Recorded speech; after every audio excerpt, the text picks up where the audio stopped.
पिछले एपिसोड में हमने देखा कि हाउसन के सामने नाइट वन आ गया था और उन दोनों की फाइट स्टार्ट होने वाली होती है। दोनों अपने अपने ड्रैगन को बाहर निकालते हैं। अब आगे नाइट वन कहता है कि टूर्नामेंट की शुरुआत से मैं अभी तक कोई मैच नहीं हारा हूँ और मैं अपने पहले मैच से ही तुमसे फाइट करने का इंतजार कर रहा था। हाउसन अपनी तलवार निकाल कहता है मुझे तुमसे फाइट करने में मजा आएगा। हाउसन तुरंत hello of faith protection water light technique का यूज कर नंबर वन पर अटैक कर देता है। ये देख सिस्टर लीन टेंशन में आ जाती है, लेकिन तभी ये हुआ कहता है उसके लिए कई टेक्निक एक साथ यूज करना कोई बड़ी बात नहीं है, लेकिन नंबर वन उसके इन तीनों अटैकों को रोक देता है। लेकिन हाउसन भी अपनी पूरी पावर का यूज उसे हराने के लिए कर रहा था, लेकिन वो उसे अपनी एक स्वाट से ही रोक देता है और ऐसा लग रहा होता है कि नाइट वन उससे एक बच्चे की तरह खेल रहा है। हाउसन उस पर अलग अलग डायरेक्शन से हमला करता है, लेकिन नाइट वन उसके हर अटैक को आसानी से रोक देता है। तभी नाइट वन कहता है तुम्हें अब बेनिकेंस नाइट की उपाधि त्याग देनी चाहिए। ये सुन हाउसन अपनी पूरी पावर का यूज कर उस पर हमला कर देता है, लेकिन नाइट नंबर वन अपनी एक ही तलवार से उसे रोक देता है। तभी हाउसन को और गुस्सा आ जाता है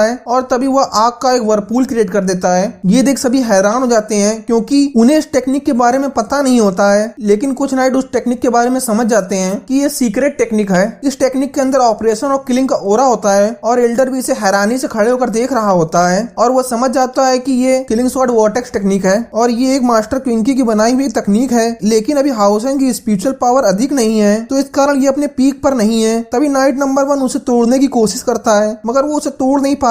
मगर यह समझ जाता है कि इस वर्लपूल में हाउसन गायब हो उसके पीछे से अटैक करेगा। तभी night number one evil smile देते हुए कहता है कि भले ही ये स्किल एक जीनियस स्किल हो, लेकिन तुम अभी इस स्किल से पूरी तरह वाकिफ नहीं हो, इसलिए तुम इसमें मुझे नहीं रोक पाओगे और मैं आसानी से निकल जाऊंगा। लेकिन हाउसन बीच बीच में उसमें अटैक कर रहा होता है, लेकिन नाइट नंबर वन उसके हर अटैक को डिफेंड कर रहा था। तभी नाइट नंबर वन अपनी ड्रैगन ड्राइव टेक्निक का यूज कर उस वर्लपूल से निकलने की कोशिश करता है, लेकिन हाउसन उसे रोकने के लिए उस पर अटैक कर देता है। लेकिन नाइट नंबर वन उसके अटैक को डिफेंड कर उस पर अटैक कर देता है और उसे वर्लपूल से बाहर फेंक देता है और वर्लपूल खत्म हो जाता है। सभी ये देखकर दंग रह जाते हैं और सोचने लगते हैं कि इसने इस खतरनाक टेक्निक को कैसे तोड़ दिया। लेकिन नंबर वन उसकी स्किल से प्रभावित होता है और कहता है कि अब अपनी इनहेरिटेड स्किल का यूज करना शुरू कर दिया है और फिर वो हाउसन को बताता है कि मैं सबसे स्ट्रॉन्ग वेनेजेंस नाइट बनना चाहता हूँ और तुम्हारे पिता हमेशा मेरे टारगेट पे रहे, इसी कारण से टूर्नामेंट के शुरू से ही मैं तुमसे फाइट करना चाहता था। लेकिन उसे लगता है कि तुम्हारे पास कोई पावर नहीं है, तो तुम्हें हराने में मुझे कोई मजा नहीं आने वाला, क्योंकि तुम आसानी से ही हार रहे हो। और अब उन दोनों की फाइट होने लगती है और हाउसन अपनी फुल पावर का यूज कर रहा होता है, लेकिन नाइट नंबर वन उससे बच्चे की तरह खेल रहा था। तब भी हाउसन उसे जीत नहीं पा रहा होता है। लड़ते लड़ते नाइट नंबर वन हाउसन का मजाक उड़ा उससे कहता है कि तुम नाइट ऑफ होली सील की लेगेसी पर धब्बा हो, क्योंकि तुम अभी मुझसे बच्चे की तरह लड़ रहे हो। हाउसन ने अपनी पूरी टेक्निक यूज कर दी, लेकिन फाइट से बिल्कुल नहीं लगता कि हाउसन उस मैच को जीत सकता है। और तभी वो नाइट उसके पास आ कहता है कि मुझे दिखाओ अभी तक तुम्हारे मास्टर ने तुम्हें क्या सिखाया है। और हम देखते हैं कि हाउसन के मुंह से खून निकल रहा होता है और वो बहुत बुरी तरीके से घायल हो चुका था, लेकिन वो फिर भी हार नहीं मानता और वो अपनी स्पेशल एनर्जी इकट्ठा करने लगता है, क्योंकि वो अब अपने फाइनल अटैक की तैयारी कर रहा है। और वो अपने ड्रैगन को बाहर निकालता है और उस पर सनलाइट स्ट्राइक करता है और तभी नंबर वन भी उसी की तरह सेम अटैक कर उसके अटैक को डिस्ट्रॉय कर देता है। लेकिन तभी हाउसन उस पर अचानक से हमला कर देता है और वो उससे ही बच जाता है और हाउसन की शॉट तोड़ उसे दूर फेंक देता है। अब हाउसन की हालत देख सभी लोग निराश हो गए होते हैं और तभी रेफरी हाउसन के पास आ कहता है कि क्या तुम अपनी हार मानना चाहते हो, लेकिन हाउसन हार मानने के लिए मना कर देता है। ये सुन रेफरी हैरान हो जाता है। तभी नाइट नंबर वन उसकी तारीफ कर कहता है मुझे पता है कि तुम टैलेंटेड हो, मगर अब तुम्हें हार मान लेनी चाहिए, क्योंकि अब तुम्हारे लिए फाइट को कंटिन्यू करना अच्छा नहीं होगा और तुम हार मान लो और मैं तुम्हें ज्यादा मारना नहीं चाहता हूँ। हाउसन कहता है कि मुझे पता है तुम बहुत स्ट्रांग हो और अभी तक तुमने अपना बेस्ट नहीं दिया है, मैं चाहता हूँ कि तुम अपना बेस्ट दो जिससे मैं खुद को परख सकूं। हाउसन विक्टिम अटैक का समन करता है और इस अटैक के समन को देख एल्डर हैरान हो जाता है और सोचता है कि इसमें अभी इस अटैक को करने की हिम्मत नहीं है और कहता है कि इस अटैक में उसके ब्लड और एनर्जी का यूज होगा